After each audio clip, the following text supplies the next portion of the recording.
Allô tout le monde! Bonjour tout le monde! Salut Isabelle! Bonjour à toi, contente de te revoir. Moi aussi, je ne sais pas si vous êtes en voiture, parce qu'il y en a beaucoup qui nous disent, qui nous écoutent en voiture, donc si jamais, soyez prudents quand même. Ne partez pas trop en transe en nous écoutant. Quoique l'inconscient, il est bien fait, hein? Oui, il nous surveille, il nous protège en même temps, donc ça c'est excellent. Mais si quelqu'un d'autre conduit, c'est impeccable, hein? Parce que c'est quand même un moment où souvent on se rend compte qu'on est en transe de façon naturelle. C'est vrai. C'est bien en auto, hein? C'est vrai. Moi, là... Ouais, des fois, on part dans la lune un petit peu, mais on est en surveillance pareil. Donc, si jamais il y a quoi que ce soit, on revient rapidement, on revient tout de suite. Une chance, hein, qu'il y a cet observateur qui nous surveille, parce que... Tu me fais passer à une anecdote que je vais en profiter pour la raconter, parce que tu m'en fais parler avec le docteur Milton Erickson. Vous vous souvenez, on a parlé de l'hypnose avec le docteur Erickson qui a créé l'approche dite ericksonienne. Il était handicapé, très fortement, et dans les dernières années de sa vie, il était en chaise roulante. Et il avait un chauffeur, parce que il ne conduisait pas, c'était compliqué pour lui. Et des fois, les gens disaient, ouais, mais docteur Erickson, vous faites comment quand vous conduisez? Pas, je veux dire que le chauffeur est là. Et il leur a raconté ceci, il disait, moi, quand je prends la voiture avec mon chauffeur, j'hypnotise mon chauffeur. Et là, les gens disaient, mais non, mais ça se peut pas, là, c'est dangereux, d'hypnotiser son chauffeur. Il dit, non, c'est l'inverse, parce que quand il est hypnotisé, il est sous vigilance. Donc, c'est encore mieux. Voilà, donc petite anecdote du docteur Erickson. De là, pourquoi peut-être que de façon naturelle, on tombe en transe souvent en étant en voiture. Parce que sinon, ça serait, mon Dieu, que ce serait dangereux. Oui, exactement. Donc la bonne nouvelle, c'est que notre inconscient, il nous protège. Il n'y a pas que le mental qui nous protège, c'est dans nos fonctions de survie vitale. C'est pour ça que nos systèmes, même intérieurs, hein, donc je ne sais pas si vous vous souvenez de ça, on en avait déjà parlé de la cohérence cardiaque. Donc le mouvement qu'on respire dans des cycles, donc où on est plus en relaxation, plus en action, il y a comme les deux. Et dans ces phases-là, c'est involontaire. Involontaire veut dire que c'est notre système qui prend le dessus. Et là, c'est pareil. Quand on est dans l'inconscient, c'est notre système qui prend le dessus. Ouais. Et notre système est fait vraiment pour nous protéger. Puis la preuve, en tout cas, moi, j'ai vécu une expérience en voiture d'un accident qui aurait pu avoir lieu parce que je pense que je me suis endormie quand j'étais plus jeune au volant. Et par miracle ou par mes anges ou mes guides ou mon inconscient, hein, allez savoir, ben j'ai réussi à faire toutes les manœuvres, donner un coup de volant, faire mon break à bras pour faire un 360 degrés sur moi, puis arrêter, puis être en plein milieu de la route alors que j'aurais pu... Vraiment mourir. Là, je sais qu'il y a beaucoup de gens qui racontent ces expériences-là. Hein. J'ai un de mes clients, par exemple, il était en moto. Il venait d'acheter une nouvelle moto. C'était un motard, il avait plein de motos. Mais elle était nouvelle, donc c'était pas placé tout au même endroit. Puis à un moment donné, il est sur l'autoroute et il y a une défaillance avec sa moto. Puis dans son cerveau, ça va très vite, hein, vous savez, tic, tic, tic, tic. Il se dit, oh non, c'est une nouvelle moto, je sais pas comment faire. Ça, c'est la première fraction de seconde. Et là, il se voyait déjà mort, un accident. Mais dans la fraction de seconde suivante, ou peut-être même dixième de seconde, parce que ça va tellement vite, il se voit comme toi. Il fait les gestes, il dit, je sais pas ce que je fais, mais je fais. J'ai jamais fait ça, là. Ouais. J'avais jamais fait de la drift. Non, mais ton intuition savait comment faire. C'était quelque chose, hein. C'est phénoménal comme feeling.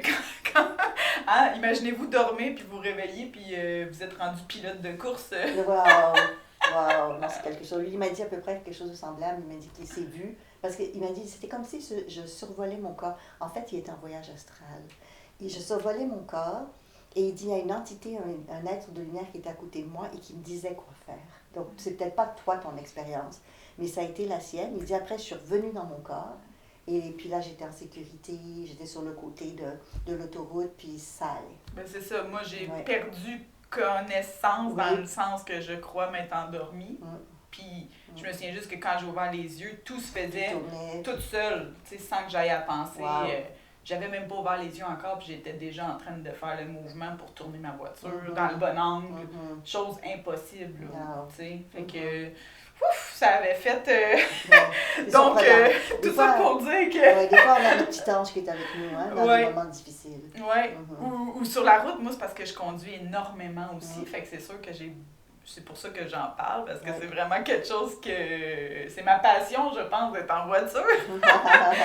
Aussi dans mon travail, je bougeais beaucoup en voiture, je conduis énormément. Chez nous aussi, j'adore conduire. Mon mari puis moi, c'est la chicane qui conduit. C'est vraiment un moment que j'adore. Parce que je trouve justement que c'est relaxant, que c'est un moment sûrement où mon être fait autre chose. Je trouve ça tellement relaxant. Puis c'est pas la première fois que ce genre de situation-là arrive sur la route. Souvent, je vais voir les autos, puis là, je me dis, il me semble qu'il y a quelque chose qui va arriver, puis comme de fait, fou, il y a quelqu'un qui pogne le clou devant moi. Tu le perçois avant que ça arrive. Oui. C'est ça. Puis là, j'ai juste, dans le fond, pour me permettre de faire le bon mouvement, au bon moment, pour, c'est arrivé en présence de mes enfants, de mon mari. On a même vécu une poursuite policière, là. Il y avait une femme à côté de moi en auto, puis je l'ai vraiment vue, tu sais, puis j'étais comme, elle est jeune, tu sais. Puis je me souviens, tu sais, d'avoir arrêté, comme si le temps s'était figé, tu sais. Pourquoi je la regardais, aucune idée. Puis là, je me pose pas trop de questions, mais je sais que quand ça se produit, c'est parce qu'il y a quelque chose. Puis là, je continue à chauffer, puis je me dis, je vais peut-être me tenir loin d'elle. Puis au même moment, la police en arrière a parti ses sirènes. D'accord. Et c'était après elle. Et qu'est-ce qu'elle a fait? Elle a fait un U-turn sur l'autoroute, puis elle s'est envenue droit devant nous.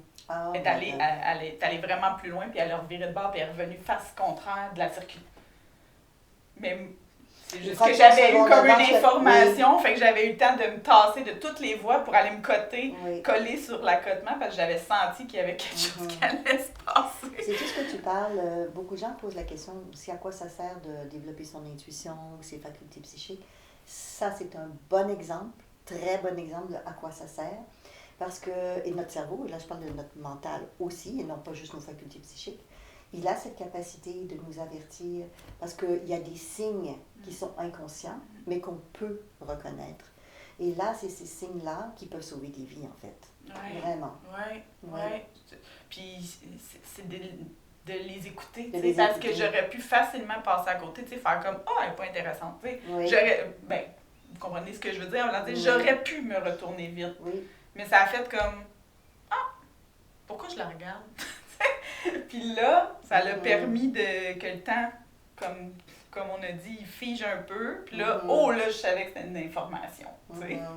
Quoi? Je sais pas, mais c'était Une information pertinente. Ça me fait penser à une autre histoire qui a été analysée par des scientifiques. C'était un pompier, mais qui était en vacances avec sa famille. Ils ont droit des vacances aussi, bien évidemment. Donc, il était en vacances avec sa famille, puis tout d'un coup, sa femme et ses enfants le voient courir. Il part à courir, il rentre dans une bâtisse, il y a le feu dans la bâtisse. Puis personne ne le savait, il a été le premier, donc il a appelé les secours. Il a appelé finalement les autres personnes à venir avec les autres pompiers locaux. Et après, les gens lui ont demandé, comment tu as fait pour le savoir? Premièrement, il n'était pas en service. Ensuite, il n'y avait aucune odeur, il n'y avait rien. Personne ne le savait, là. Il était le premier à le savoir.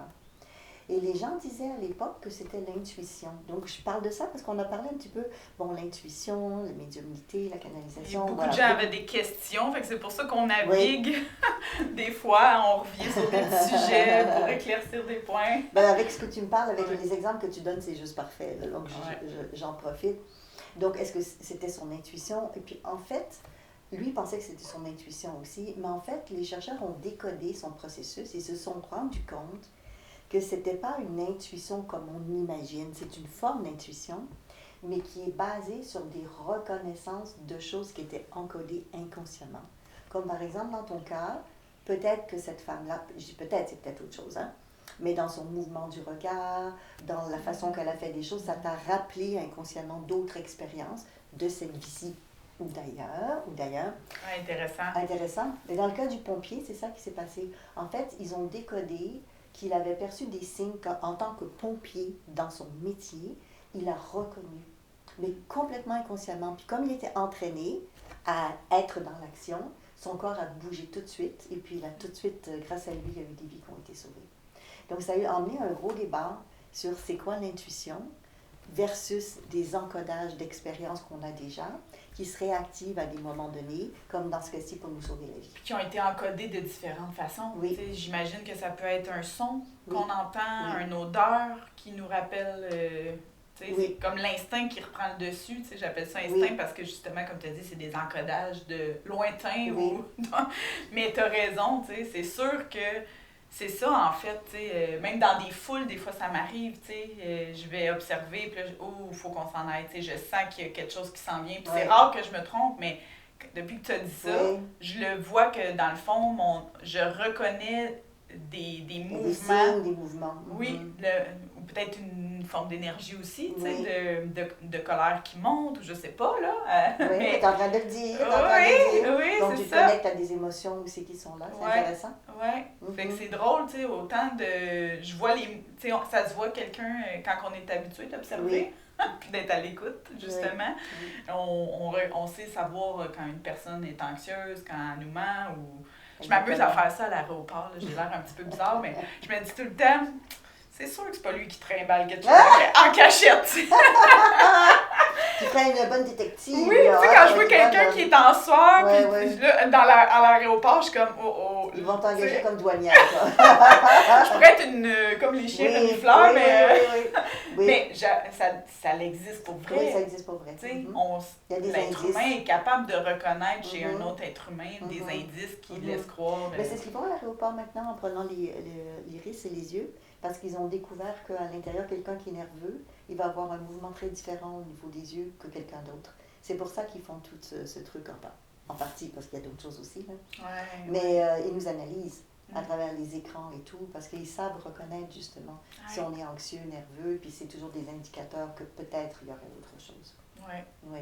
Je serais vraiment pas bonne pour passer quelque chose de... Mais ce que je trouve fascinant, tu vois, parce qu'aujourd'hui, on a un sujet qu'on veut parler avec vous, et là, on est en train d'aller dans une direction de qu'est-ce qui peut nous sauver la vie. Oui, vraiment. Oui, vraiment. Et ensuite, parce que l'objectif, c'était aussi de vous mener et d'aller vers qu'est-ce qui se passe tout de suite aussi après le décès. Parce qu'on a commencé à parler de ça aussi, du deuil. Vous avez eu beaucoup de questions là-dessus. Oui, ça l'a fait vraiment réagir. Puis, mon Dieu, j'ai eu tellement de beaux partages. Puis toi aussi, Isabelle, des gens qui ont dit qu'ils ont eu les larmes aux yeux, que ça leur a rappelé. Ils me donnaient des prénoms, des situations qu'ils ont vécues. Fait que je pense que... Mais pas je pense, j'ai réalisé que ça leur a fait résonner beaucoup de monde. D'après moi, on était plusieurs pendant cette... Il y avait du monde autour. Cette diffusion, mais comme quoi que c'est ça, je trouve ça juste beau. C'est une des raisons pour qu'on fait le podcast aussi, tu sais, fait que vous avez écrit qu'il y en a qui ont vécu des émotions à travers ce qu'on a dit, ça leur a rappelé ce qu'ils ont vécu, ou au contraire, ça les a pistés sur des situations qu'ils sont en train de vivre aussi, qui sont pas évidentes. Oui, des fois, ça nous aide à mieux anticiper, à mieux comprendre, à prendre du recul aussi, parce que ça fait partie des forces. Oui, puis peut-être savoir peut-être un peu mieux comment accompagner quelqu'un qui peut être dans la fin de sa route, tu sais. Fait que vu ce retour sur le décès, la mort, la transition, ça nous a donné plein d'idées. Les gens aussi veulent qu'on parle des décès d'animaux, qui pour nous est presque égal à un être humain. Oui. Dans la société, en tout cas, souvent les gens disent c'est comme mon enfant. C'est ça, fait que nous, on banalise pas ça, au contraire. Ils ont toute une raison d'être là, quasiment comme un être humain. Ils sont vivants. Dans le sens, même chose, ils sont là pour des tâches, des contrats, c'est des retours, des fois c'est d'autres vies. Autre chose, là, ils viennent exactement au bon moment pour nous aider à traverser d'autres étapes de notre vie. Fait que ça aussi, on va revenir là-dessus. On a encore plein d'émissions. Oui, on vous a piqué la curiosité avec les horaires aussi. Oui, alors on va continuer dans ce sens-là. Donc là, on ne vous laissera pas sans fin aujourd'hui. C'est pour ça qu'aujourd'hui, on va poursuivre avec la suite des horaires parce que vous avez plusieurs questions. Moi aussi. Ce que je proposais aujourd'hui, c'est, comme on a arrêté la dernière fois, c'était sur les différentes couches d'aura. Et j'étais rendue à la couche astrale, mais je faisais le lien entre le monde de l'astral et la couche énergétique que nous, on a astrale. Donc, dans une prochaine podcast, on reviendra sur les autres couches, parce que vous avez dit qu'on y reviendrait. Mais aujourd'hui, j'aimerais faire ce pont avec ce qu'on appelle le monde de l'astral pour mieux comprendre cette transition du vivant au décès. Parce que beaucoup de personnes vivent des transitions dans la vie, on en avait parlé. Ça peut être des deuils, évidemment, mais ça peut être autre chose. Mais là, on est vraiment dans quitter le monde matériel ou quitter la terre, quitter le monde éthérique, quitter donc le corps physique. Exactement. Puis, juste un petit rappel, parce que parfois, il y a des gens qui écoutent nos podcasts et qui n'ont pas écouté les précédents. Nous, on partage selon ce qu'on a vécu comme expérience. Exactement. Et pas ce qu'on a lu dans des livres. Oui, bien sûr, elle a lu plein de choses dans des livres aussi. Mais avec tes capacités et tout ton parcours, toutes tes connaissances, ben, c'est toutes des choses que tu as testées, expérimentées, puis qu'en plus, chaque client teste, expérimente, tes étudiants. Fait que là, ça fait un gros laboratoire humain, que j'aimerais dire. Oui, de plus de 30 ans. Laboratoire. Un gros laboratoire humain qui ramène leur expérience personnelle à chaque fois. On partage ensemble ce que chacun a vécu, puis il n'y a pas de vérité absolue, mais on essaie de vous transmettre le plus facilement possible ce qui ressort le plus, ce qui fait le plus de sens, à quoi on pense que c'est, selon tout ce qui a été rapporté, selon tes expériences, mes expériences. Puis ce moment du passage de la mort, beaucoup de gens ont des questions. Vous savez que je donne des formations en médiumnité, je fais de la canalisation, de la médiumnité, et ça revient toujours, tout le temps dans les formations, dans les questions que les gens ont, même quand les gens vont voir des médiums. Ça se passe comment? Est-ce qu'on peut contacter les défunts? Est-ce qu'ils peuvent nous contacter? Ça prend combien de temps? Est-ce que c'est bon maintenant? Puis les gens ont plein de croyances. Du style, il ne faut pas déranger un défunt. Donc, puis en plus, ça dépend des pays, des religions, de beaucoup de choses. Donc, faisons un petit retour en arrière avec nos couches d'aura. On avait dit, il y a le corps physique, le corps éthérique, la couche astrale, qui était celle des émotions et où il y a beaucoup de couleurs. Puis allez valider vous aussi, nous, on vous donne de l'information, mais il n'y a rien de mieux qu'aller expérimenter par soi-même pour aller confirmer si ce qu'on dit, c'est vrai ou pas. Oui, il y a plein d'exercices que je peux faire aussi. Il y a d'autres vidéos que vous pouvez aller voir sur Internet là, que j'ai fait, avec des exercices aussi sur les lectures d'aura et tout. Vous allez pouvoir lire les auras, ou les commencer en tout cas. Donc, je vous invite à aller expérimenter, comme dit Caroline, avec vous-même. Alors, toi, tu as déjà été infirmière, on va le redire, parce que des gens qui viennent pour la première fois, et tu as travaillé, entre autres, vraiment avec les phases terminales. Oui. Donc, tu as vraiment eu une expérience privilégiée, je dois dire, là, vraiment. Vraiment. Autant avec les personnes qui faisaient le passage qu'avec les familles. Oui, parce qu'ils font, ils le font aussi. C'est ça, ils le font aussi. Oui. Puis autant les personnes qui vont faire le passage ne savent pas toujours à quoi s'attendre de l'autre côté, même très souvent ils ne savent pas du tout. Et les familles non plus. Non. Donc il y a beaucoup d'anxiété, de questionnement, d'inquiétude, tout d'un coup qui va en enfer. Ça existe quand même l'enfer, je ne dis pas que ça n'existe pas, mais très souvent les gens ne savent pas, est-ce qu'ils vont au purgatoire, ils vont au paradis, ils vont en enfer. Après ça peut être autre chose, ça dépend des croyances de chacun. Oui. Donc c'est une période très dure aussi, toi tu sais par expérience. Au moment, si on a eu la chance de se préparer longtemps d'avance pour son décès, c'est pas du tout pareil que s'il y a un accident ou autre, puis la personne quitte tout d'un coup, là, où on n'a pas eu le temps de dire des adieux ou de finaliser des choses, par exemple. Oui, ou même, j'ai le goût de dire tout de suite, d'avoir travaillé, entre guillemets, sur vraiment les choses qui nous nourrissent profondément.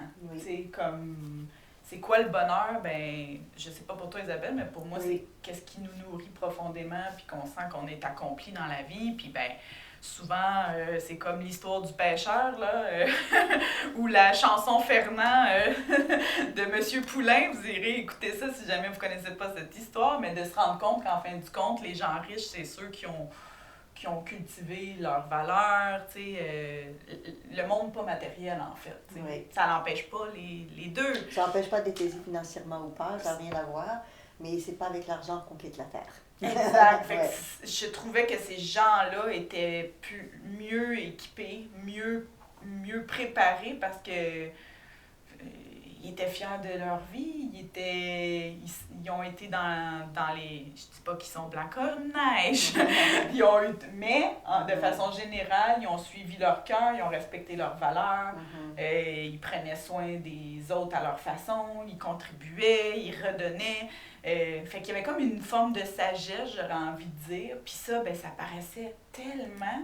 Puis c'est là que j'ai réalisé que la mort...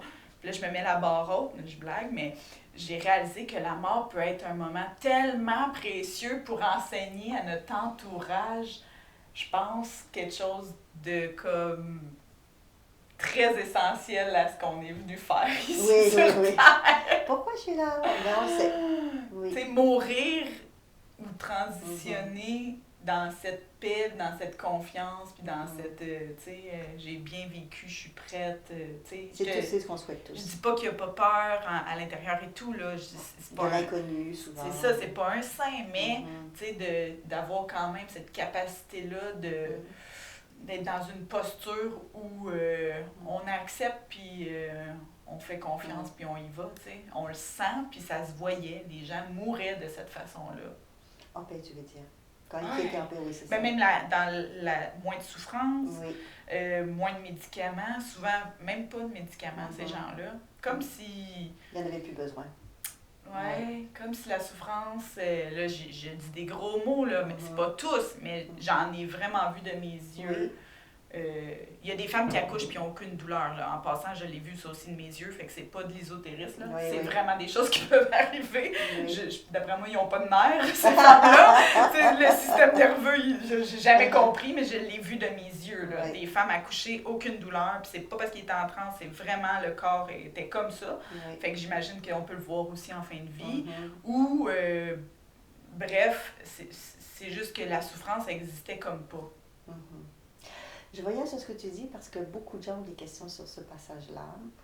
Et puis, des fois, les gens ont peur de faire la transition, de mourir, pour plusieurs raisons. Mais une raison qui revient souvent, parce que tu en as parlé, c'est pour ça que je rebondis, j'ai pas fait que des bonnes choses dans ma vie. De l'autre côté, je vais être jugée. De l'autre côté, je vais avoir des conséquences. J'ai pas envie d'aller de l'autre côté parce que je vais être peut-être l'équivalent d'ici en prison ou je vais être avec les démons. Donc, si on a bonne conscience, c'est une chose, mais tout le monde n'a pas bonne conscience. Et même si on a bonne conscience, si on n'a pas accompli ou réalisé toutes les raisons pour lesquelles on était venu sur Terre, ben, on a une liste qui va continuer. En fait, vous allez retourner à l'école apprendre. Fait que vous êtes tous bien d'apprendre ici. Autant faire le maximum que vous pouvez de votre vivant, parce que sinon vous ramenez de la job ou le travail pour l'autre côté aussi. On ne sait pas toujours négatif, hein. Des fois c'est des continuations de causes, de choses qui vous tiennent à cœur, vous n'avez pas pu aller jusqu'au bout, pour toutes sortes de raisons, parce que des fois on travaille en équipe. Oui. Et puis si votre équipe ne va pas jusque-là où tout le monde s'était entendu, ben, évidemment il y a un report. Oui. Mais des fois, c'est vos apprentissages personnels qui ne sont pas complétés. Comme par exemple, vous devez vivre, et ça tu l'as nommé aussi, être dans l'acceptation et non pas la résistance. Accepter une maladie peut-être, accepter un décès peut-être, chose très difficile. Et tant que vous êtes dans non, je veux pas, je résiste, c'est là que votre âme a encore besoin de continuer à expérimenter pour vivre souvent ce qu'on appelle comme un lâcher-prise, une acceptation. Qui est très populaire, hein, sur la planète Terre comme objectif. L'acceptation, tu veux dire? Oui, hein. Qui est comme un passage obligé pour toutes nos âmes, en fait, à une certaine étape, là, selon ce qu'on a vécu. Mais mettons qu'on est beaucoup en ce moment, on dirait qu'on est venu... Dans la résistance, beaucoup de gens sont dans la résistance. Dans presque toutes les traditions spirituelles, là je ne parle pas de religion, mais de traditions spirituelles, vous lirez des grands maîtres spirituels dire, donc ça ne vient pas de moi, ça, mais vous lirez, l'importance de dire oui à la vie au lieu de toujours être non. Lutte, hein? Lutte. Donc je veux pas souffrir. Personne n'aime ça, là, je dis pas ça. Là. Non. Mais la première étape, c'est l'acceptation. Et puis il y a des choses qu'on peut changer, et puis on va se poser des questions. Mais il y a des choses que c'est notre karma, ça veut dire un rééquilibrage, on en a déjà parlé. On n'a pas le choix. Il y a des situations où c'est inévitable, c'est des leçons de vie, c'est des apprentissages importants. On ne peut pas passer au travers. Et même si on est équipé, même si nous, on a aidé des gens à vivre la même chose, si nous, on a besoin de le vivre, on va le vivre, qu'on ait les outils ou pas. Oui. C'est inévitable. Puis on peut pas savoir comment on va réagir tant Tant qu'on que c'est n'est pas pas fait. face à cette, Exactement. à cette épreuve-là. Mais on peut se pratiquer avec des petites épreuves. Oui, on peut se pratiquer. Plein de petites épreuves. Oui, ben, tu sais, parce que toi, tu fais de la danse, par exemple. On pratique des mouvements, on fait des chorégraphies. Plus on pratique, plus à un moment donné, le corps sait quoi faire. Ouais. Donc, c'est la même chose. On pratique dans notre vie des au cas où, un jour, s'il arrive ça. Ouais. Et puis, quand ça arrive, par exemple, on sait comment respirer pour être moins stressé. Ou bien on va aller en auto-hypnose dans ce moment-là pour éviter avoir trop de la douleur. On va préparer des protocoles de gestion de la douleur, par exemple en hypnose, avant d'être dans une grosse crise. Donc, toute cette préparation... Puis ça tombe bien, à tous les jours, on peut se pratiquer, je pense. Oui. La file d'attente.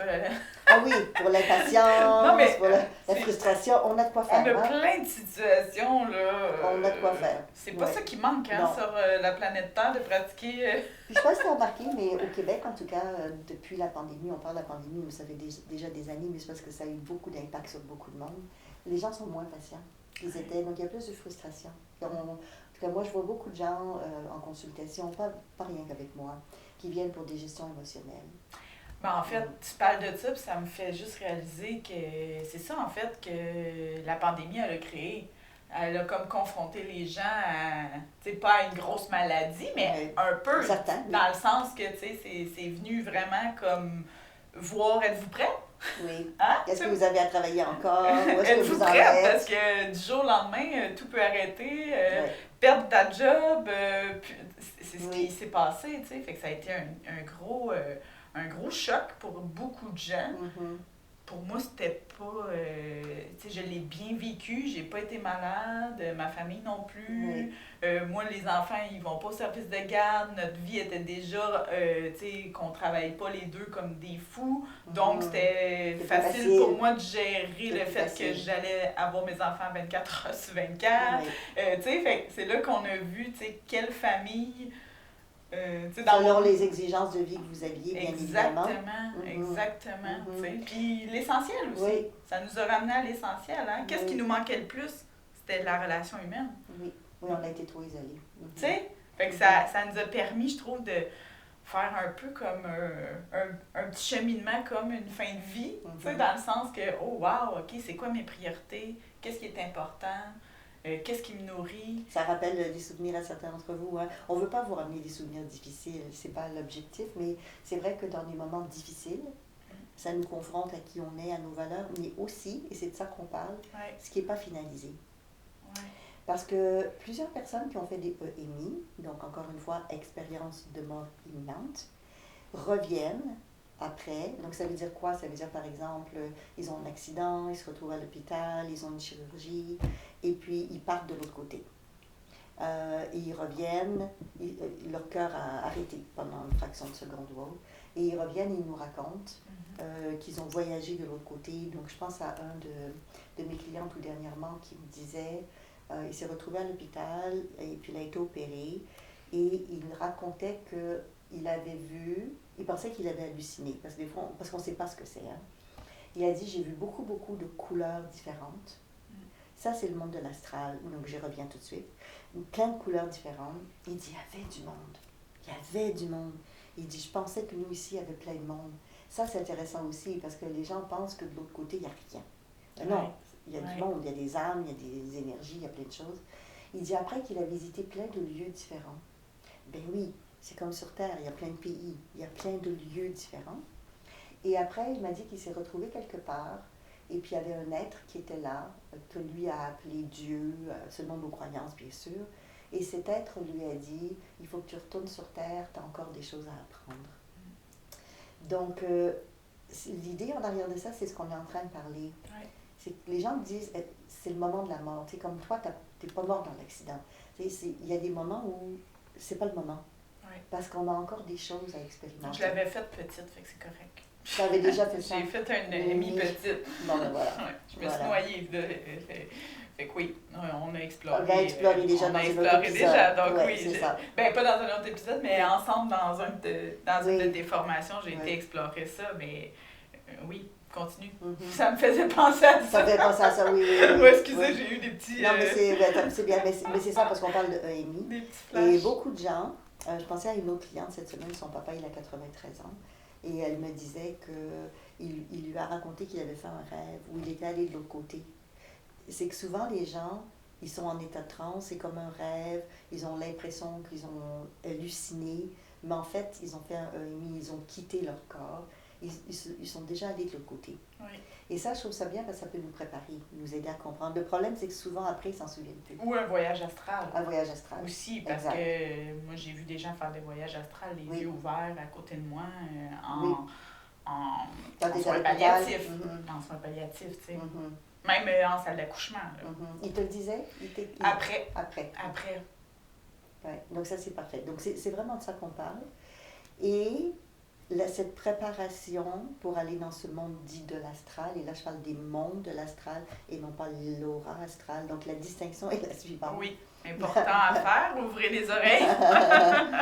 Nous, notre corps énergétique, on a notre corps physique. Nos corps énergétiques sont faits de tous les plans qu'on explore dans notre être profond, notre conscience élargie, notre être suprême, vous l'appelez comme vous voulez.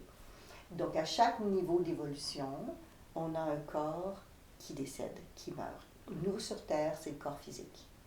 Quand le corps physique décède, on va dans l'autre couche, pas l'éthérique, mais l'astral, donc dans le monde de l'astral. Dans ce monde-là, on a notre corps de lumière astrale qui va nous faire vivre de l'autre côté. On continue à évoluer. Donc nous, on va vibrer à des fréquences. Un peu comme sur Terre, on a des facilités plus avec une culture qu'avec une autre. On fait des choix de pays qu'on s'incarne. Quand on décède, on fait des choix de fréquences dans l'astral. Donc il y a plein de couches différentes dans l'astral. Il y a le bas astral, les monstres, les entités négatives, voilà, des choses pas trop sympathiques, mais qui existent. L'enfer, si vous voulez aussi.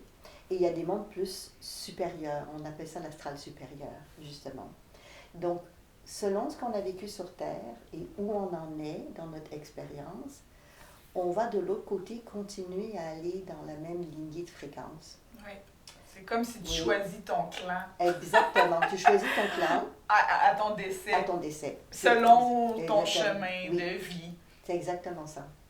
Donc, selon votre fréquence, de l'autre côté, vous n'allez pas explorer quelque chose de complètement différent de ce que vous êtes habitué. Oui. Donc, si, je ne sais pas, dans cette vie-ci, malheureusement, vous êtes toxicomane, etc., et souvent vous voyez des monstres parce que vous êtes en connexion avec le bas astral, les probabilités que vous retournez là-dedans en quittant la Terre sont élevées, à moins que vous faites un travail personnel, que vous changez vos fréquences pour aller ailleurs, visiter les autres endroits.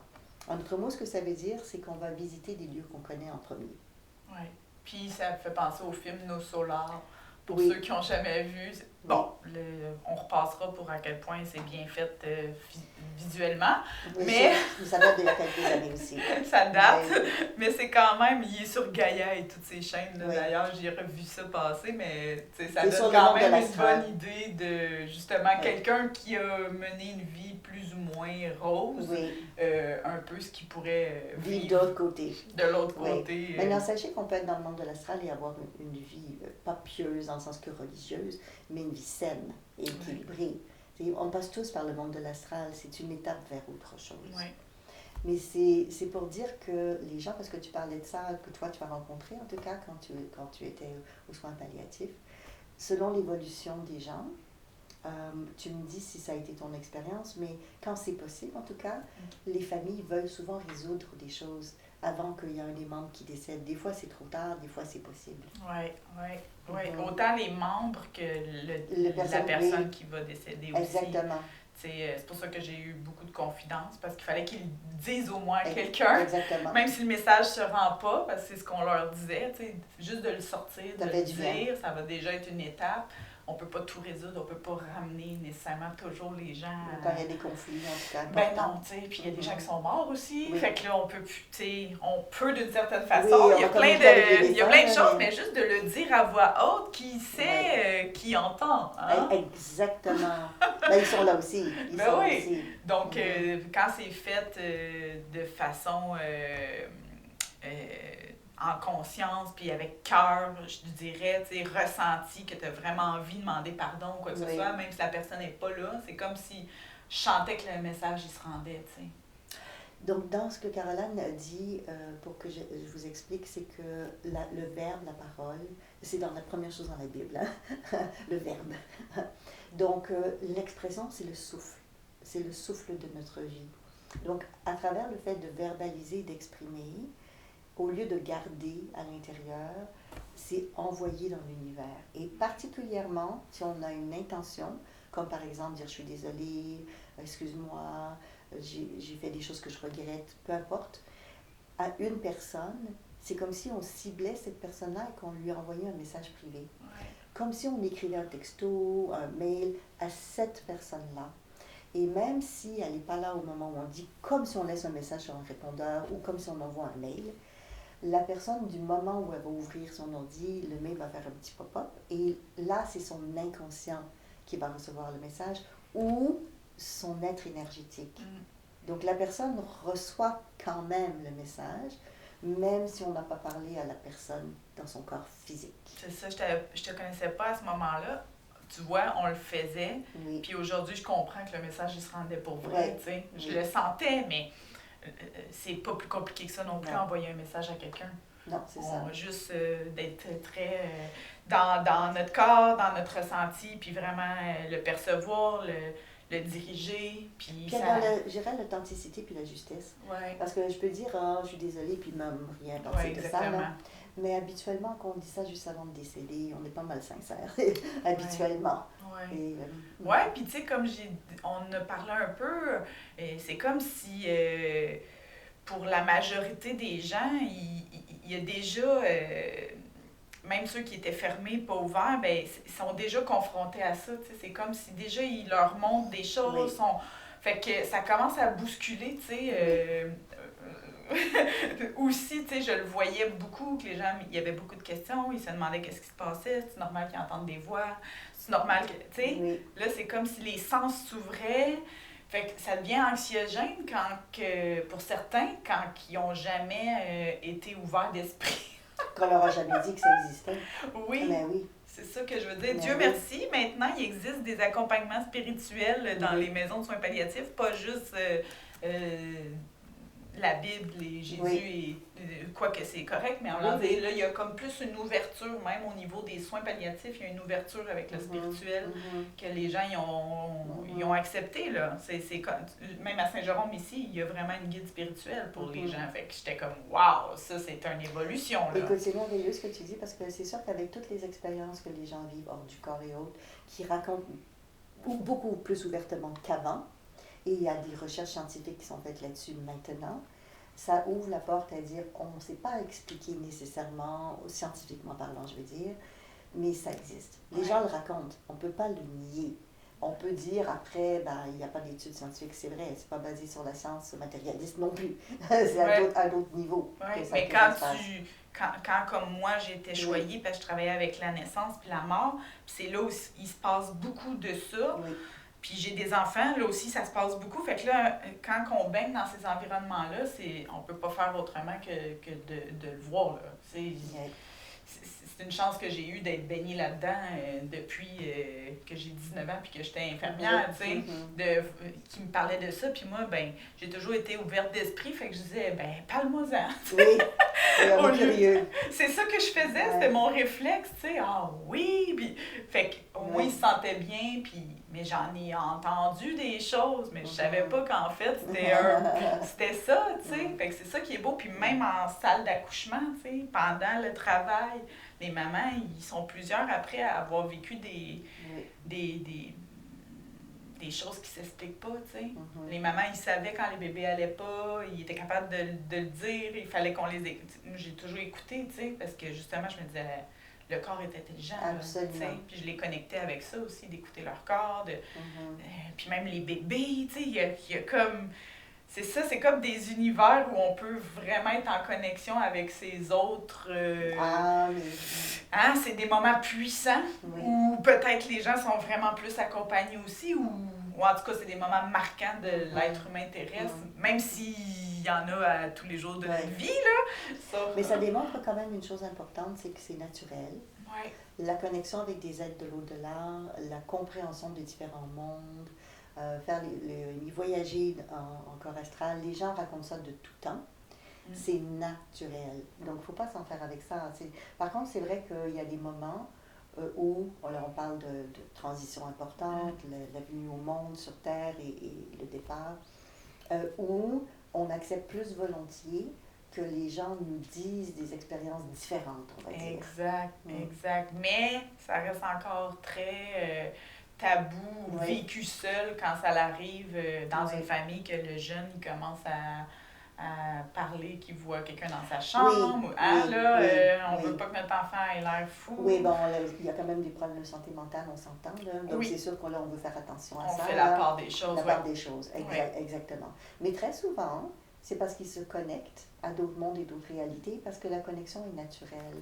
En fait, la porte d'ouverture vers les autres mondes est plus mince que ce qu'on peut imaginer, mais le truc, c'est sa fréquence. C'est-à-dire que pour aller d'un monde à l'autre, il faut changer de fréquence. Par exemple, une femme enceinte qui est en train d'accoucher. Elle n'est pas sur la même fréquence que elle n'est pas sur la même fréquence que d'habitude. Puis en plus, elle n'est pas seule. Elle est connectée avec l'âme de l'enfant, qui n'a pas la même fréquence non plus, nécessairement, parce que c'est un être à part. Que lui, il est très connecté avec l'autre. Il est encore de l'autre côté. Il est encore un peu de l'autre bord. Oui, c'est ça. Il n'est pas entièrement incorporé, on va dire, avant le moment final de la naissance. En tout cas, c'est tout frais, hein? C'est tout frais. On peut dire que c'est frais. C'est ça. La mémoire n'est pas loin, là. Non. Puis c'est la même chose au moment du décès, parce que la personne qui quitte la Terre, très souvent, elle va être accompagnée de l'autre côté par des gens qu'elle a déjà connus qui sont décédés. Oui. Ils sont dans la transition. Donc, ce que je veux dire, c'est que autant au moment de la naissance, il y a déjà une porte entre les mondes, autant au moment du décès, il y a déjà une porte entre les mondes. Fait que c'est des périodes, peut-être, où c'est plus facile d'avoir les connexions entre les mondes. Oui, je le confirme. Clairement. Mais ça n'empêche pas, avec en hypnose transtemporelle, par exemple, en hypnose spirituelle et autres, d'être capable, à tout moment donné, il faut juste savoir comment, hein, moi, tu guides des gens là-dedans, moi aussi, à aller chercher les informations maintenant. On n'est pas obligé d'attendre dans ces moments charnières. On peut les créer, ces moments-là. Oui, mais c'est trop simple, Isabelle. Oui, je sais, les gens vont dire ça des fois. C'est trop simple. Les gens, ils... Oui, c'est vrai, les gens vont dire ça des fois. Ça se peut pas, c'est trop simple. C'est ça qui est triste. Oui. Mais l'intuition, c'est trop simple. Ça se peut pas que ce soit juste ça. Alors que c'est ça, la richesse, c'est juste ça. Oui. Mais ce qui est bien, c'est que quand on se connecte à ces autres mondes-là, donc là, je pense à un de mes clients qui avait fait EMI, donc celui qui a dit qu'il y avait eu beaucoup de lumière de l'autre côté. Une des premières choses qu'il m'a dit, que je ne vous ai pas dit tout à l'heure, c'est « j'ai compris beaucoup de choses ». Il dit « j'ai vu beaucoup de lumière et j'ai compris beaucoup de choses ». En fait, ce qu'il voulait dire, c'est qu'il y a beaucoup de choses qu'on fait sur Terre, qu'on vit sur Terre, qui ont une raison pour notre âme, pour ce qu'on appelle notre conscience supérieure, notre être plus spirituel, mais qui est comme fermé, occulté, qu'on n'a pas l'information de notre vivant. Pour toutes sortes de raisons, on n'a pas l'information, soit parce que si on l'avait, ça serait trop dur à vivre. Si vous savez d'avance que, je ne sais pas moi, vous avez des examens à faire pendant 3 ans, vous allez peut-être dire « j'ai pas du tout envie ». Donc, des fois, ça pourrait être démotivant, peu importe les raisons. Mais à un moment donné, ce voile se lève. Et c'est souvent dans ces moments de transition. Des fois, les mères, et tu me le diras, mais moi j'ai déjà vécu ça, au moment de la naissance de leur enfant, comprennent qu'est-ce qu'elles ont à faire avec cet enfant-là dans cette vie-ci pour les aider. Parce qu'elles ont comme toute l'information de la mission à réaliser, à accomplir. Des fois, c'est avant, parce qu'ils ont des fois des rêves avant. Ils voient l'enfant même des fois dans d'autres vies, des choses qu'ils ont déjà eues ensemble. Ils vont raconter ce genre de choses. Et juste avant le décès, les personnes qui sont en train de faire cette transition, des fois ont ce genre de rêve-là. D'où mon client qui pensait qu'il avait halluciné, ou l'autre qui disait que c'était un rêve. Parce que c'est les moments de transition aussi. C'est ce que je m'en allais dire aussi. Les gens, souvent, ils disent ben non, ça se peut pas, c'est trop simple, j'ai dû rêver. C'est impossible. C'est ça que... C'est pour ça que je m'arrête là, parce que... C'est tannant. C'est qu'il y a plusieurs niveaux de rêves, en fait. Hein. On a des rêves qui sont juste pour libérer les émotions de ce qu'on a vécu, mais on a aussi des rêves d'éveil. On a aussi des rêves, surtout qu'on a perdu quelqu'un, un être cher, où on revoit l'être cher venir nous dire qu'il va bien, où il nous montre qu'il est joyeux. Parce que autant nous, on a le désir des fois de se connecter aux défunts, mais autant eux ont le désir de se connecter aussi avec nous. C'est vraiment des deux côtés. Ou tu sais, ça me fait penser à ça, tu sais, voir la mère qui est détruite, qui pleure toutes les larmes de son corps tous les matins, puis qui a plus d'énergie pour s'occuper de l'autre enfant, mais alors qu'elle passe ses nuits avec son enfant qui est décédé. Puis que lui, il essaie de dire, tu sais, souviens-toi que la nuit, tu viens me rejoindre, là, tu sais, comme, vis ta vie, là, tu sais, t'en as d'autres à t'occuper, qui sont sur terre. Oui, tu sais, puis on se voit, tu sais, moi, j'ai souvent cette image-là, tu sais, que les deuils, tu sais, si on avait ce privilège-là qu'on nous montre qu'est-ce qu'on fait la nuit.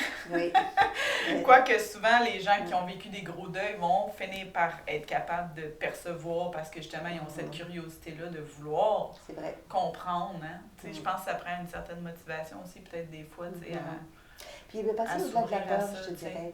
Parce que des fois, les gens ont le désir de communiquer avec le défunt, mais ils ont des croyances limitantes ou des peurs. Et j'en ai dit une tout à l'heure, il faut laisser les morts tranquilles.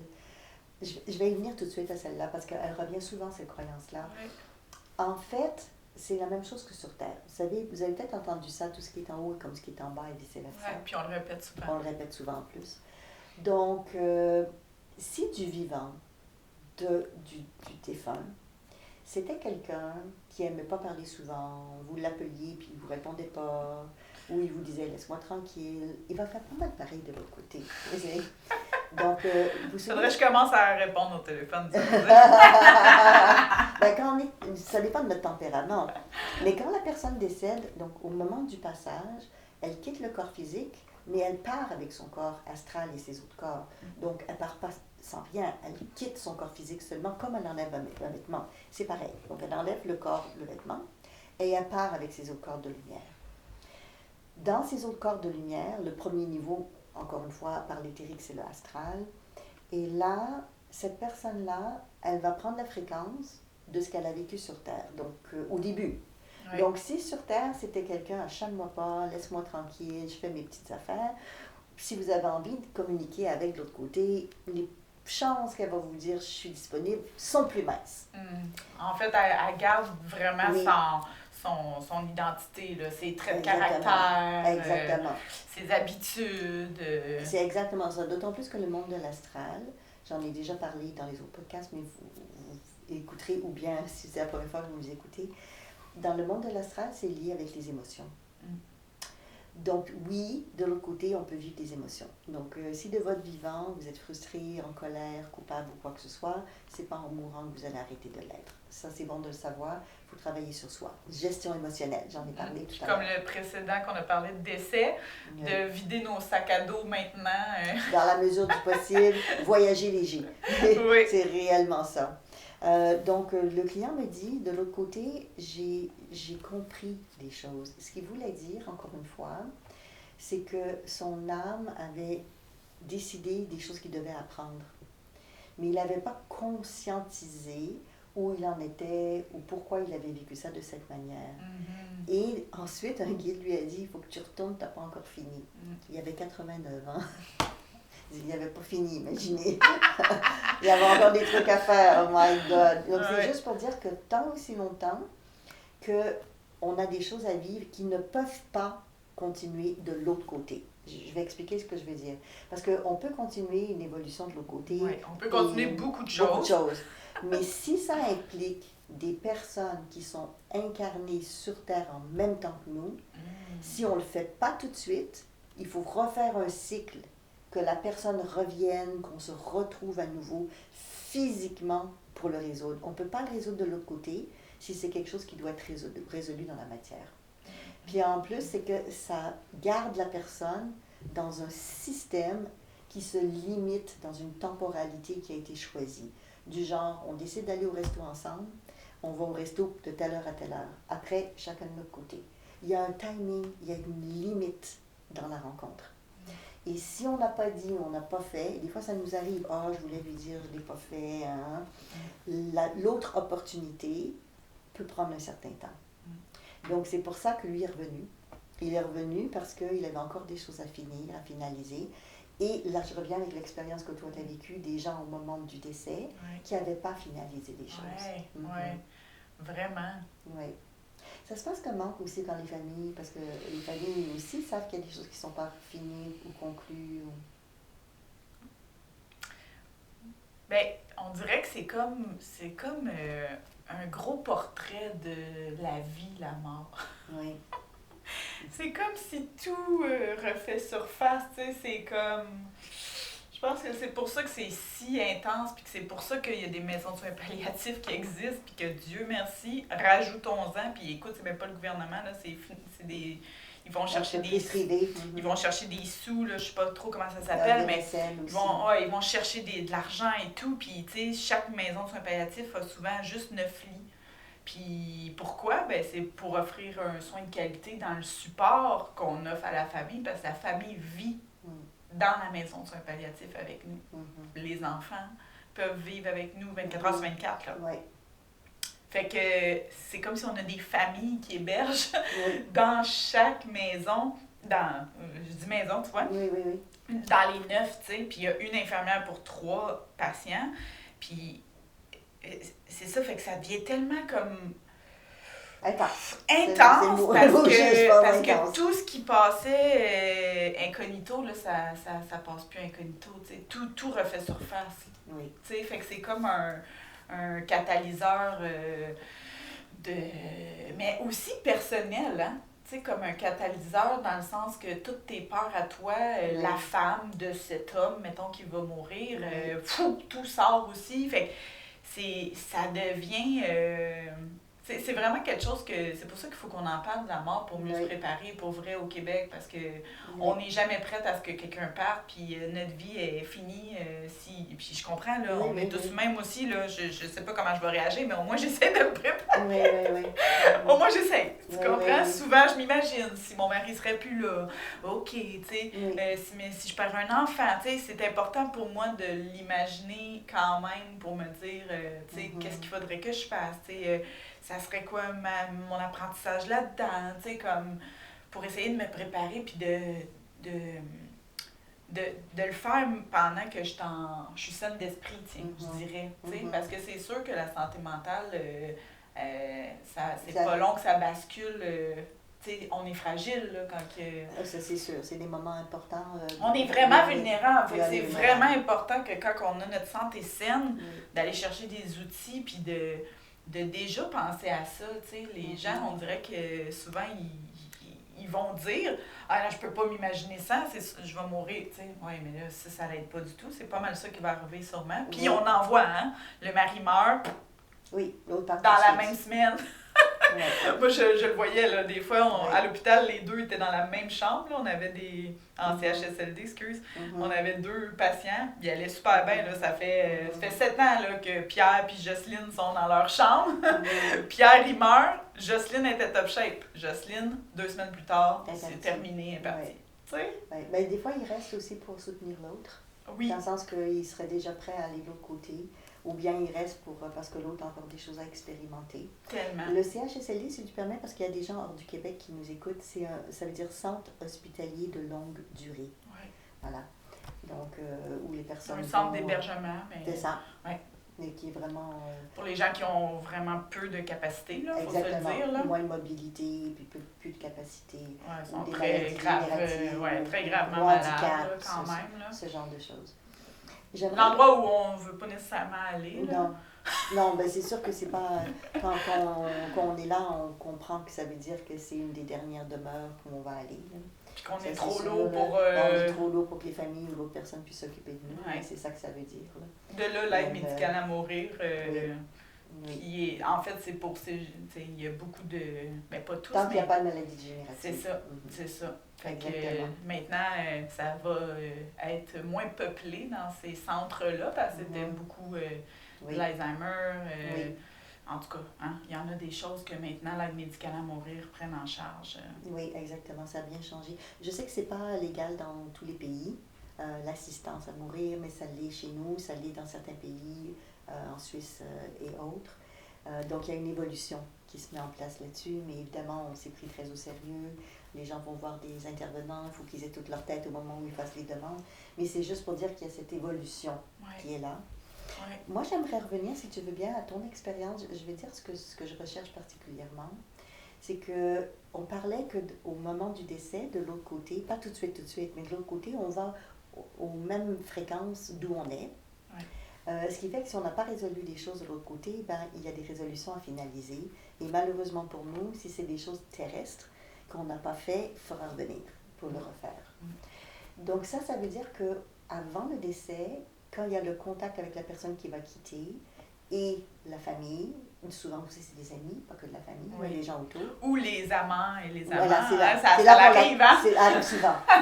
Ça arrive souvent. Ou les enfants qu'on ne sait pas d'où ils viennent tout d'un coup. La découverte des secrets. Oui, c'est réellement ça. C'est la boîte de Pandore. Oui, c'est réellement ça. Donc, comme tout, pouf, s'ouvre, justement pour savoir sur quoi on doit aller travailler, c'est dans ce sens-là. Mais c'est là aussi que il y a des choses importantes de notre vie à développer. Tu sais, on avait déjà parlé dans l'autre émission, par exemple, d'être capable de prendre du recul, d'être capable de se connecter à nos valeurs importantes, de ne pas se laisser marcher dessus, d'être capable de bonnes limites.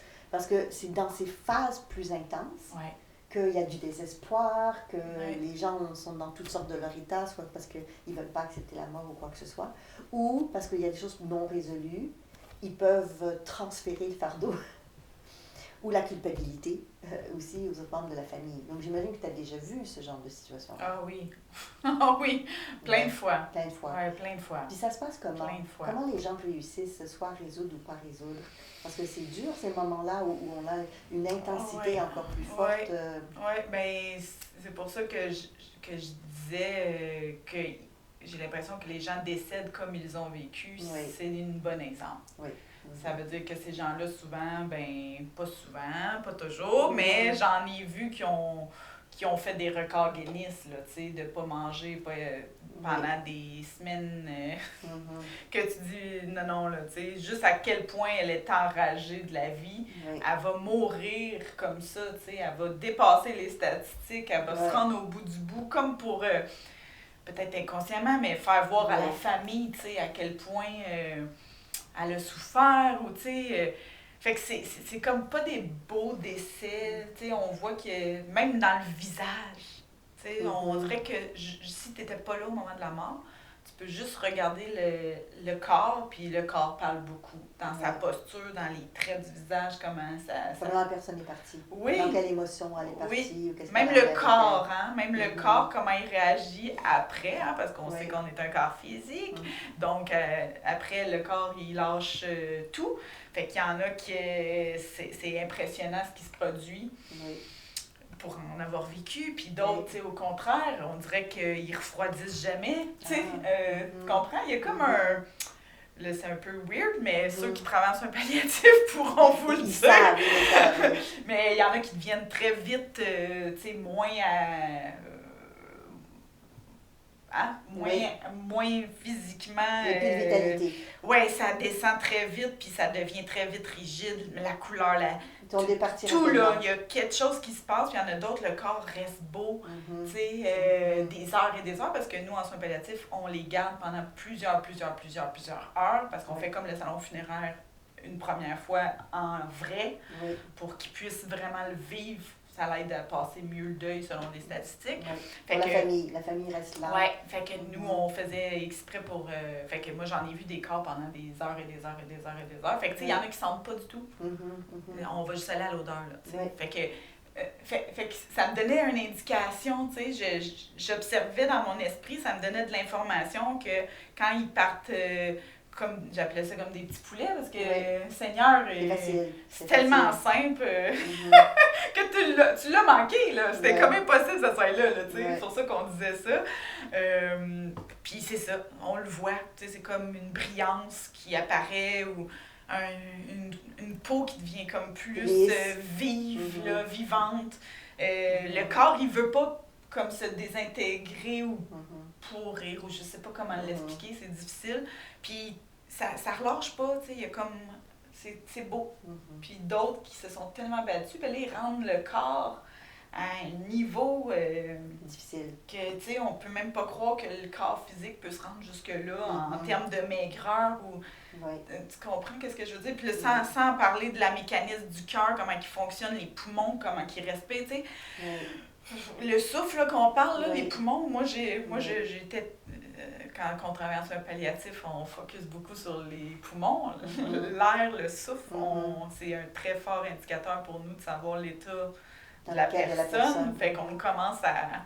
Même l'odeur de la laine, tu sais, il y a plusieurs choses qui nous donnent des indices. Fait qu'il y a tellement de choses, même dans le corps physique, que même si tu n'étais pas là, en observant le cadavre, le corps qui repose, on a beaucoup d'informations, tu sais. Fait qu'on dirait que ça se peut pas, mais ben oui. C'est hallucinant. Oui. Je sais que c'est des choses de... Bon, on parle de ça, prenez, vous laissez selon votre expérience. Mais des fois, les gens me disent aussi, OK, on a eu des secrets de famille, des choses que je sais. J'ai pas envie qu'elle parte sans lui dire ce que je pense. Et c'est des réflexions importantes parce qu'il y a des conséquences à dire, à ne pas dire. C'est pour ça que les gens y duraient éternellement parce qu'ils attendaient une excuse de quelqu'un, exemple. Qui venait pas nous, on cherchait, là, on demandait, là, puis même à la personne quand elle était encore apte, nous, c'était notre travail d'essayer d'être sûr qu'elle n'a pas un petit nom caché, que si jamais ça elle résiste ou il y a quelque chose qu'on peut contacter parce que peut-être ça serait cette personne-là qui dénouerait la situation. On était vraiment... Un autre membre de l'autre famille. Oui, on était vraiment là, tu sais, puis c'est pour ça qu'on avait des gros secrets parce que justement, tu sais, puis on dévoilait pas, là, c'était de la confidence. Des fois, les gens se rencontrent cependant à l'hôpital, là. Oui, on a eu des belles surprises. Des belles surprises. Mais c'est pour ça que je dis que la mort est représentative de ce qu'on a vécu. C'est comme si c'est plus pénible pour ceux qui ont eu des vies difficiles, très souvent. Bon, donc on revient à ça, plus la personne avant son décès, sans la pression de j'ai pas résolu, j'ai pas réglé, j'ai pas fini, plus elle va avoir cette pression qu'elle va mettre aussi sur les systèmes autour, de résoudre des choses ou de continuer à vivre comme elle vivait avant. Je vous dis ça parce que de l'autre côté, il y a des gens qui sont décédés qui ne savent pas qu'ils sont décédés. Ça arrive. Ou ils sont décédés puis ils n'ont pas envie d'aller dans les différents plans parce que, je ne sais pas, ils ont été très matérialistes, ils ont une maison magnifique, ils ont eu de l'argent. Ils vont rester un peu comme ce qu'on appellerait des fantômes, plus proches des biens matériels. Donc, ce n'est pas toutes les personnes qui partent en paix. Mais c'est comme un monde astral qui existe. Oui, c'est ça. Qui est vraiment... qui est comme la Terre, puis qui revivent la même chose, puis qui essaient de résoudre les mêmes choses, mais sur le plan astral. En fait, là, ils restent collés sur la Terre. Ils ne sont même pas dans le plan astral. Ils sont dans le plan astral, mais ils sont connectés au monde physique. Ça veut dire qu'ils vont vivre dans la maison où ils vivaient avant, parce qu'ils ne veulent pas se libérer. C'est comme, par exemple, tu parlais, il y a beaucoup de lumière. Voilà, on va excusez, vas-y. Deux petites secondes. On va ça. Donc, il arrive des fois que les gens passent de l'autre côté. Et tu disais qu'ils n'ont pas eu, par exemple, parler à leur maîtresse ou à leur enfant que les autres ne savent pas avant de s'en aller. Et au moment du décès, très souvent, ce qui arrive dans les 3 jours qui suivent le décès physique, l'âme fait le choix d'aller visiter les personnes qu'elle n'a pas eues ou pas pu, ou même ceux qu'elle a communiqués, comme pour finaliser des choses, leur dire des trucs, mais au niveau énergétique, parce que la personne n'est plus sur la Terre. Donc, il peut y avoir d'autres choses qui continuent après. Mais c'est sûr que dans un monde idéal, c'est finaliser du vivant de la personne. Ce que je voulais dire aussi, puis c'est pour ça que j'ai posé ces questions-là avec Caroline, c'est qu'il y a le fait que la personne décède, c'est une chose, mais il y a les conséquences de la non-finalisation du plan ou de l'apprentissage de cette personne-là sur le reste du clan et de la famille. Parce que si ça n'a pas été libéré au moment du décès, ils sont encore porteurs de quelque chose qui risque d'être transféré de génération en génération dans les descendants aussi. Donc, toi, tu le faisais aussi naturellement, intuitivement, parce que tu étais connecté. Mais j'imagine que des fois, tu entendais des choses et tu dis, oh, wow, ça risque de faire boule de neige. Oui, bien là, c'est parce que là, ça m'amène sur un autre sujet qu'il va falloir qu'on fasse dans un autre podcast. Ah, bon. Parce que là, l'heure à l'avance, il est déjà 1 heure. Ouais. Ça fait 1h05. On va aller sur mais autre chose. Ça me parle. Je oui. finis là-dessus. Oui, finis là-dessus. C'est comme... on pourrait en débattre, là, en fait, de voir comment amener ça. J'ai de la misère à le dire. Tu vois, je suis réticente parce que je veux pas mettre des mots sur quelque chose de trop cru. Mais c'est comme si il y a comme une forme d'égoïste. Oui. Puis là, les gens ont le goût de se déballer, puis de... Oui. Oui, j'ai de la misère à le dire, là, ouais. Je veux pas blesser, mais poubelle, quoi. Les gens se débarrassent. Fait que là, c'est comme... J'ai vu ça aussi beaucoup. Fait que là, ça me fait comme une petite... tu sais, je l'ai vu beaucoup aussi dans les gens qui ont vécu la mort assistée. Tu sais, on est fait ce que toi tu veux, c'est toi qui vas mourir, sauf qu'après ça, est-ce que tu as oublié que t'es décédé dans le lit où ton mari va continuer de dormir, puis que ton cadavre va être là pendant 3 heures après, le temps que l'ambulance arrive. Tu sais, c'est comme... Fait que ça m'ouvre une porte là-dessus que j'ai eu aussi avec la dame, d'ailleurs, que j'ai accompagnée en fin de vie, qu'on avait parlé l'autre épisode, qui me disait justement, tu sais, pour une fois, je vais penser à moi, puis c'est correct, tu sais, il n'y a pas de bonne mauvaise réponse, mais c'est juste, tu sais, ça m'ouvrait cette porte-là que la mort aussi, c'est un moment... il y a un équilibre.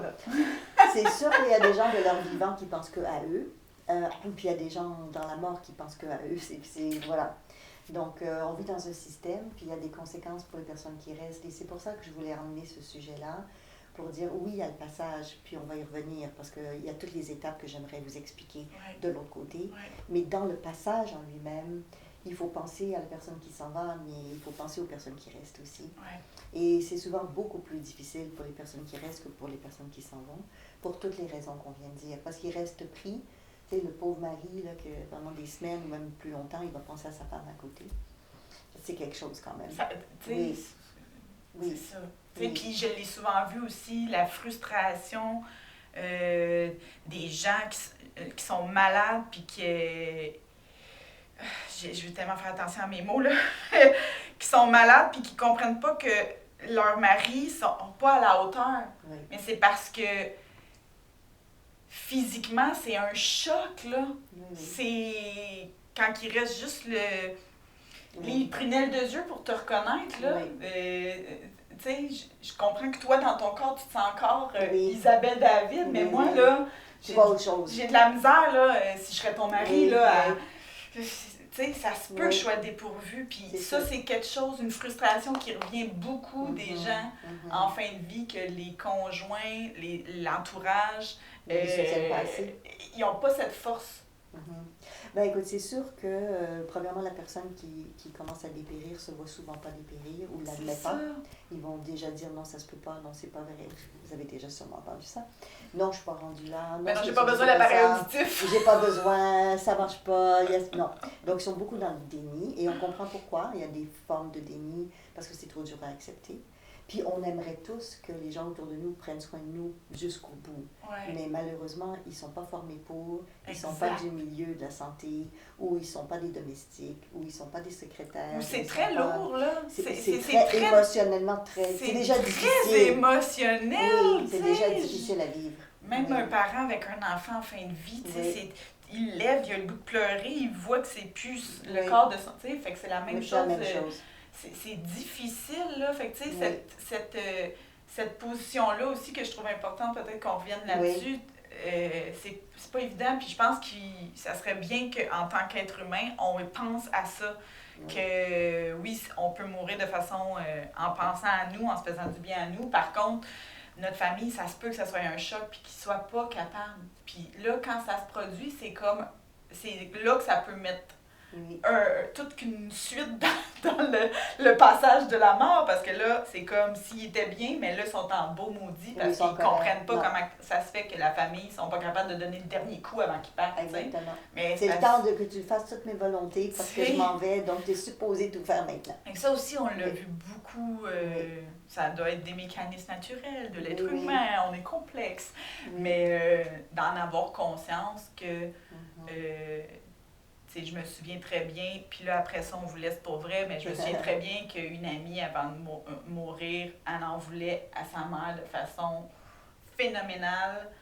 Puis elle a eu de la difficulté à passer de l'autre côté à cause de ça, parce qu'elle en a tellement voulu à sa mère quand elle est allée chercher un sac qu'elle avait besoin pendant sa fin de vie. Elle est comme allée chercher quelque chose à la maison, puis elle n'est pas revenue en 30 minutes, mettons. Elle est revenue 3 heures plus tard. Mais c'est parce qu'elle n'était plus capable de revenir. Tu comprends-tu? C'est trop dur. Fait, ça me motive, mais il faut comprendre la famille aussi. Il faut se mettre à la place de nos familles. T'sais, nous, on va peut-être mourir, mais eux, ils voient quelqu'un mourir. Bien sûr. Oui, pour eux, c'est très difficile aussi. Puis ensuite, on en a parlé, c'est toutes les choses non résolues. Et puis, des fois, non résolues pour un des deux, et non pas nécessairement le système au complet, mais un des deux. Et puis, en plus, il y a des maladies qui s'installent, donc les gens n'ont pas la même vision des choses. Et toutes les facettes dites obscures, l'ombre de quelqu'un, il ressort le plus à ce moment-là. Exact. Donc, si quelqu'un était très égocentrique de son vivant, ben là, il y a des grandes chances que ça continue, à moins qu'il ait travaillé là-dessus. Oh, il y a beaucoup de choses à dire, hein, Caroline? On va continuer. On sait que la mort, la transition, ça vous a beaucoup interpellé. Fait que on va continuer d'en parler pour ceux que ça l'intéresse puis que ils ont intéressés de toute façon. Oui, à comprendre les étapes aussi pour mieux vous préparer pour l'autre côté. Oh, merci. Merci à toi. Merci à vous tous. À la prochaine. À bientôt.